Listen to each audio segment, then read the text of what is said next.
ফেসবুকে প্রেম অতঃপর বিয়ে।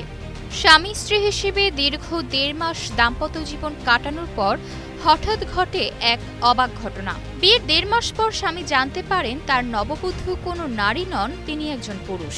রাজবাড়ির গোয়ালন্দে ঘটেছে এই ঘটনা, যা পরবর্তীতেই ছড়িয়ে পড়েছে সবার মুখে মুখে। শুক্রবার সন্ধ্যায় এই তথ্য প্রকাশ্যে আসতেই এলাকায় ব্যাপক চাঞ্চল্যের সৃষ্টি হয়। কথিত নববধূর নাম সামিয়া, তার প্রকৃত নাম মোহাম্মদ শাহিনুর রহমান। তিনি চট্টগ্রামের আমতলা ঈদগাহ বউবাজার এলাকার আব্দুল কাশেমের ছেলে। স্থানীয় ও পারিবারিক সূত্রে জানা গেছে, ফেসবুকে দীর্ঘদিন প্রেম করার পর গত ৭ জুন শান্তর বাড়িতে চলে আসেন কথিত প্রেমিকা সামিয়া।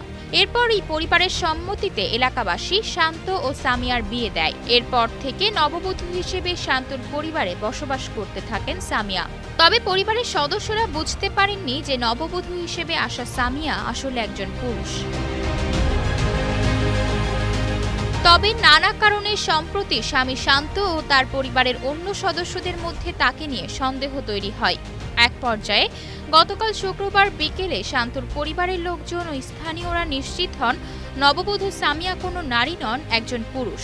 সামাজিক যোগাযোগ মাধ্যম ফেসবুকে বিষয়টি দ্রুত ভাইরাল হলে এলাকায় ব্যাপক চাঞ্চল্যের সৃষ্টি হয়। ভুক্তভোগী মাহিদুল হাসান শান্ত ঘটনার সত্যতা নিশ্চিত করে বলেন, কথিত সামিয়ার সঙ্গে ফেসবুকে তার পরিচয় ও প্রেমের সম্পর্ক গড়ে ওঠে। এরপর হঠাৎ গত ৭ জুন সে তাদের বাড়িতে চলে আসে। তখন পারিবারিকভাবে স্থানীয়দের উপস্থিতিতে হুজুর ডেকে সামিয়াকে বিয়ে করে শান্ত। সামিয়ার জাতীয় পরিচয়পত্র না থাকায় কাবিন রেজিস্ট্রি করা হয়নি।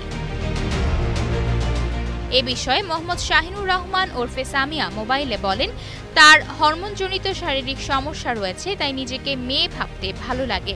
শান্তর সঙ্গে সে যা করেছে সেটা অন্যায় হয়েছে, এটা তার করা উচিত হয়নি। আয়শা অর্থী, নিউজ ডেস্ক, গ্লোবাল টেলিভিশন।